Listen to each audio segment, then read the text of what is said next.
To open this episode, there was the sad news that Ralph Baer, who is credited with the creation of the first home video game console, passed away in December at the age of 92. The first system was called the Magnavox Odyssey, and Baer was also part of the team responsible for the creation of the memory game Simon.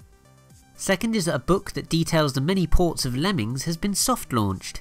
Yes, books can be soft-launched now apparently, and is available on Amazon and the creator's website for £30, or $47 US. Talking of books, a volume about UK-based developer Gremlin Graphics is in the process of being written, and is titled A Gremlin in the Works. It'll be released sometime this summer. Next, a cartridge containing the prototype of unreleased NES title Chip's Challenge was put up for auction on eBay. It ended up being sold for a whopping £2,655. Online multiplayer was also made possible on the Mega Drive this month, through Crix's Mega Everdrive flash cartridge. On a similar note, the online servers for Toy Racer on the Dreamcast have been revived too. To round off this section, Outrun got upgraded with full 360 force feedback through a machine called the Force Dynamics 401CR, and a company has started an Indie GoGo campaign to install Pong machines on traffic lights. No, I'm not making that up. First up, Nintendo's eShop's got a load of content as usual, with both the 3DS and Wii U receiving ports of NES titles Shadow of the Ninja and SCAT, Special Cybernetic Attack Team. The Wii U got 7 more titles though, including 4 Game Boy Advance titles, Pokemon Pinball, Ruby and Sapphire, Mega Man Zero, Mario Party Advance, and the hugely underrated Kuru Kuru Kuru Rin, as well as the NES's Crash and the Boys, Mighty Final Fight, and Duck Hunt. The 3DS's eShop meanwhile received a remastered version of Phoenix Wright, Ace Attorney Trilogy. There was a huge amount of retro releases on mobile in December too though, with Dragon Quest III and an enhanced version of Baldur's Gate 2 arriving on iPhone and Android. The Longest Journey Remastered and Tomb Raider 2 came to iOS devices, whereas both Oddworld Stranger's Wrath and Knights of the Old Republic finally made their way onto Android. It was a little quieter on the PlayStation Network, although it did receive ports of Metal Slug 3 and Oddworld, Munch's Odyssey.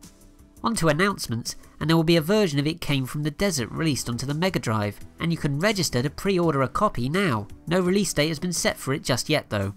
Second is that apparently there will be a special edition of Day of the Tentacle released at some point this year for the PlayStation 4, PS Vita, PC, Mac, and Linux. Lastly, there will be a re-release of the PC version of Final Fantasy VII on the PlayStation 4 in 2015, as well as the PlayStation titles Suikoden 1 and 2 coming to the PlayStation Network this month. To start this section, a rather ingenious invention has been released. It's a simple adapter that makes NES titles work perfectly, because getting cartridges working in the system can often become a problem. It's called the Blinking Light Win, and has been successfully funded on Kickstarter. One of these will set you back $20 US. Second is another NES related invention, a handmade system titled the Super 8-Bit, which adds RGB output and full region compatibility for the console for a price of $479 US. Next, an Indie GoGo campaign for the Sinclair ZX Spectrum Vega, a system which has 1,000 Speccy titles preloaded, was successfully funded, with the first batch of 1,000 consoles already snapped up. A second lot of 3,000 systems will be created though, although no release date for the console has been announced yet. Finally, some new firmware for the GD EMU is now available, and you can find more details on it by visiting the link in this video's description.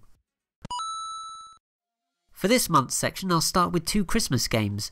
Sorry that I'm a little late with these. The first, a stocking filler and Save the Trees for the Vectrex, with the second, Santatlian for the PC Engine.